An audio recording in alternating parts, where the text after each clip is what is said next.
লখিমপুৰ জিলাৰ ৰঙানদী সমষ্টিৰ পদুমণি গাঁৱত আৰইউচি দলৰ যোগদান পৰ্ব সভা অনুষ্ঠিত। লখিমপুৰ জিলাৰ ৰঙানদী সমষ্টিৰ অন্তৰ্গত পদুমণি গাঁৱত আজি ৰাষ্ট্ৰীয় ওলামা কাউন্সিল চমুকৈ আৰইউচি দলৰ এক বৃহৎ যোগদান পৰ্ব সভা অনুষ্ঠিত হয়। উক্ত সভাত অসম ৰাজ্যিক সভাপতি মৌলানা উবাইদুৰ ৰহমান কাছিমিৰ নিৰ্দেশ মতে জিলা সভাপতি জাকিৰ হুছেইনৰ নেতৃত্বত অনুষ্ঠিত সভাত সমষ্টিৰ বিভিন্ন ঠাইৰ পৰা শতাধিক সমৰ্থকে কংগ্ৰেছ সহ বিভিন্ন দল ত্যাগ কৰি আৰইউচি দলত যোগদান কৰে।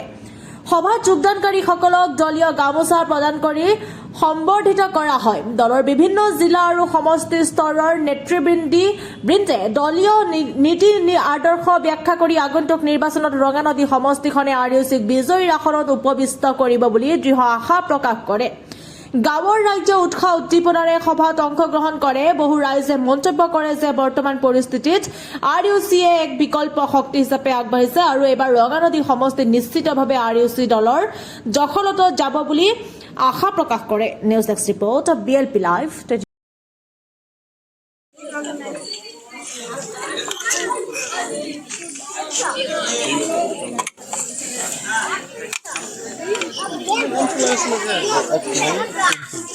আচ্ছা, আপোনালোকে যেটো প্ৰশ্ন কৰিছে ধন্যবাদ। কিয় যোগদান নকৰিব, কিয় নকৰিব আপোনালোকে চাওকচোন বাৰু। এই ৰাতিকালত যোগদান কৰিলে কিমান খুব কিমান দুখত আহিছে মানুহবিলাক। আজিলৈকে ৰাইজৰ হৈ আপোনালোকে কি কাম কৰিছে? ৰাইজৰ হৈ কিনে বহুত কাম কৰিছোঁ। ৰাইজৰ যিখিনি অভিযোগ আমি শুনি আছোঁ, ৰাইজৰ পদূলি গৈ আছোঁ। আমি ৰাইজৰ অভিযোগবিলাক আমি গম পাই আছোঁ। সেইবুলি ৰাইজে আমাৰ দলৰ লগত যোগদান কৰিছে।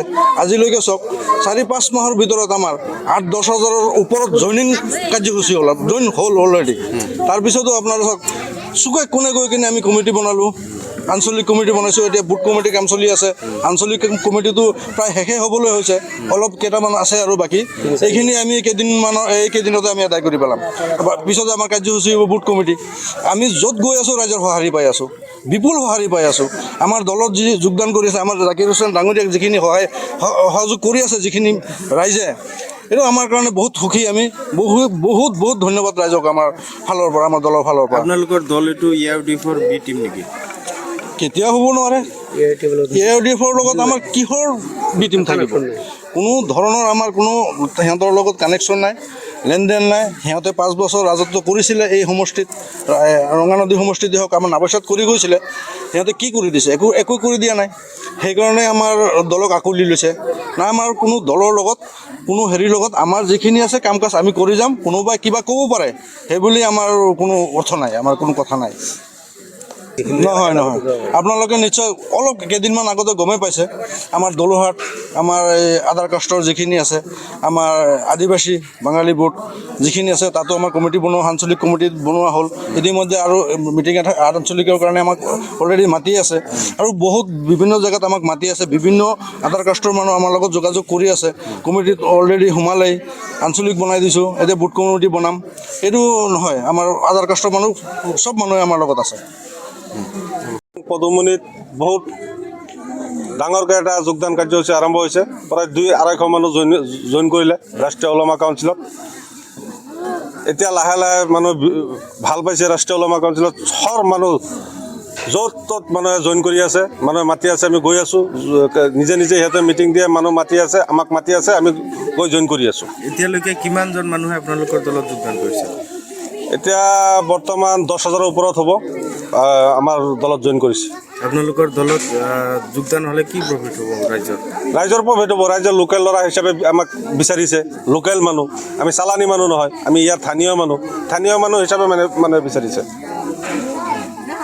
ৰাষ্ট্ৰীয় ওলামা কাউন্সিলত আপুনি যোগদান কৰাৰ পিছতে ৰঙানদীত বিভিন্ন ৰাজনৈতিক দলত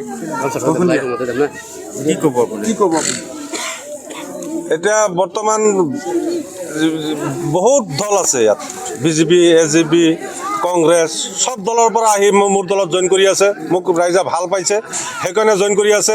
মই লোকেল ল'ৰা হিচাপে ভাল পাইছে। মই নিজে ৰাস্তাত দিনে ৰাতিয়ে 24 ঘণ্টাই মই কাম কৰি আছোঁ। সেইকাৰণে ৰাইজে ভাল পাইছে, মোৰ দলত জইন কৰি আছে। এইবাৰ 26 বিধানসভা নিৰ্বাচনত আপোনালোকৰ দলে ক'ত টিকেট দিব? মই লখিমপুৰ ডিষ্ট্ৰিক্টটো জানো। মই লখিমপুৰ ডিষ্ট্ৰিক্টৰ কথাটো ক'ব পাৰিম।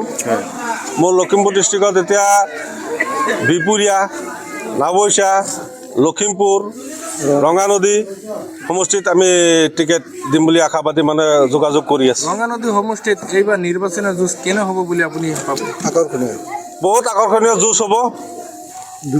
বিপুল ভোটত আমি জয়যুক্ত হ'ম বুলি মই আশাবাদী। ৰাইজে দলৰ হৈ কাম কৰি আছে, ৰাতি দিনে 24 ঘণ্টা কাম কৰি আছে। বিপুল ভোটত জয় হ'ম বুলি মই আশাবাদী। আপোনাৰ নিৰ্বাচনী যুঁজখন কাৰ লগত হ'ব বুলি আপুনি মই যুঁজখন কাৰ লগত হ'ব বুলি মই নকওঁ। সিহঁতে ৰাইজৰ মাজত আহিলেহে যুঁজ হ'ব। ৰাইজৰ মাজত অহাই নাই, যুঁজ কাৰ লগত হ'ব? ৰাইজ যাৰ লগত আছে তাৰ লগতহে যুঁজ হ'ব। হয়, আপোনালোকৰ RUC দলৰ টিকেট ল'লে কিবা ধনৰ বিনিময়ত টিকেট দিব নেকি? আমাৰ ৰাষ্ট্ৰীয় ওলামা কাউন্সিলত কোনো ধনৰ বিনিময়ত টিকেট দিয়া নহয়। আমাৰ কামহে কাম চাই, য'ত মানুহ আমাৰ সংগঠন মজবুত আছে তাতহে টিকেট দিয়া হয়। আমি কংগ্ৰেছৰ নিচিনা ছ'চিয়েল মিডিয়াত চাই আছোঁ, কংগ্ৰেছৰ নিচিনা 10 কোটি 20 কোটি ধনৰ বিনিময়ত সিহঁতে টিকেট বিক্ৰী কৰি আছে। আমাৰ তেনেকুৱা নহয়। যদি আপুনি ধনৰ বিনিময়ত যদি টিকেট কিনিবৰ কাৰণে হয়, ৰাইজক আপোনালোকে কি সহায় কৰিব? সেইকাৰণেতো আমাৰ ৰাস্তা ঘাট বেয়া। যেতিয়া আপোনাৰ এতিয়া ধনৰ পইচা ধন দি পেলাই যেতিয়া টিকেট কিনি আনিব লগা হ'ব, সেই মানুহটো পইচা উঠাবৰ কাৰণে চেষ্টা কৰিব। চেষ্টা কৰাৰ কাৰণে এই ৰাস্তা ঘাটৰ অৱস্থা এনেকুৱা, মানে চাইকেল মাৰিও যাব নোৱাৰে। নিৰ্বাচনত জয়ী হ'লে আপুনি সমষ্টিত প্ৰথম কামটো কি কৰিব? প্ৰথম কাম হ'ব ৰাস্তা ঘাটকেইটা বনোৱা হ'ব। যিমান আছে সমষ্টিৰ ভাঙা চিঙা আমাৰ যিমান ৰাস্তা আছে, ৰাস্তা ঘাটৰ কাম কৰা হ'ব। তাৰপিছত নিবনুৱা সমস্যা সমাধান কৰিব। বহুত আমাৰ আছে, শিক্ষিত ল'ৰা আছে, কোনো চাকৰি বাকৰি নাই, একো নাই। সেইবিলাকক আমি চাব লাগিব।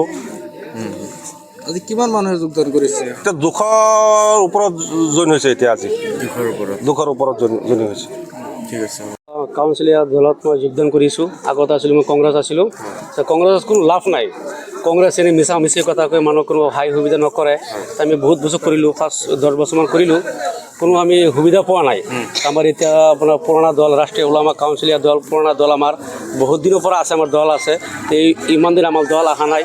আজি আমাৰ লখিমপুৰ ডিষ্ট্ৰিক্টত আপোনাৰ 3 বা 4 বছৰমান হৈছে দলটো আহিছে। দলটো আমি গোটেই ৰাইজে দলটো আমি ভাল পালোঁ।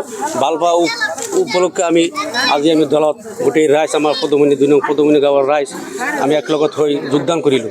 RUC দল কিয় ভাল পাইছে, কিয় যোগদান কৰিছে? ভাল পাইছোঁ মানে এতিয়া দল ভাল মানুহ, ভাল কাম কৰে, মানুহ ভাল। দলৰ যিবিলাক আমাৰ আপোনাৰ মানুহ আছে, দলৰ কৰ্মীবিলাক আছে, চবেই কৰ্মীবিলাক ভাল পাইছোঁ আমি। এইকাৰণে আমি ৰাষ্ট্ৰীয় ওলামাত জইনিং কৰিছোঁ গোটেই পদুমণি গাঁৱত। কংগ্ৰেছ দল মানে আমি ত্যাগ কৰিছোঁ। কেলৈ? কংগ্ৰেছ দিনত কংগ্ৰেছ দলত কোনো সহায় সুবিধা আমাৰ গাঁৱৰ মানুহবিলাক পোৱা নাই। ৰাস্তা ঘাট, লেট্ৰিন বাথৰুম পোৱা নাই, কোনো চাউলৰ কাৰ্ড পোৱা নাই, কোনো এটা লেবাৰ কাৰ্ড পোৱা নাই। এনেই মানুহবিলাকক বাহুবকী দেখাই ভোট লয়, লোভ দি ভোট লয়, ভোট চুট লয়, কোনো সহায় সুবিধা নিদিয়ে আমাক। সেইকাৰণে আমাৰ ৰাষ্ট্ৰীয় ওলামাৰ দলত আমাৰ যিমান মানুহ আছে, আমাৰ লখিমপুৰ ডিষ্ট্ৰিক্টৰ মানুহ সবেই কৈ আছোঁ, সবেই দলত আপোনালোকে যোগদান কৰক। আমাৰ এইটো ৰাষ্ট্ৰীয় ওলামা দল বহুত ভাল দল। আমি সবেই মনৰ পৰা দলক আমি ভাল পাওঁ। আপোনাৰ লগত কিমান মানুহে ৰাষ্ট্ৰীয় ওলামা কাউন্সিলত যোগদান কৰিছে আজি আমাৰ ইয়াত কমচে কম আপোনাৰ 200 ওপৰত আছে ৰাষ্ট্ৰীয় ওলামা দলত আমাৰ এই যোগদান কৰিছে। আমাৰ পদুমণি মানুহ একটা ৱাৰ্ডৰ মানুহ, আমাৰ পদুমণি 1 নম্বৰ ৱাৰ্ড 200 ওপৰত মানুহ আমাৰ যোগদান কৰিছে। সংখ্যালঘু মানুহে কংগ্ৰেছক বৰ্জন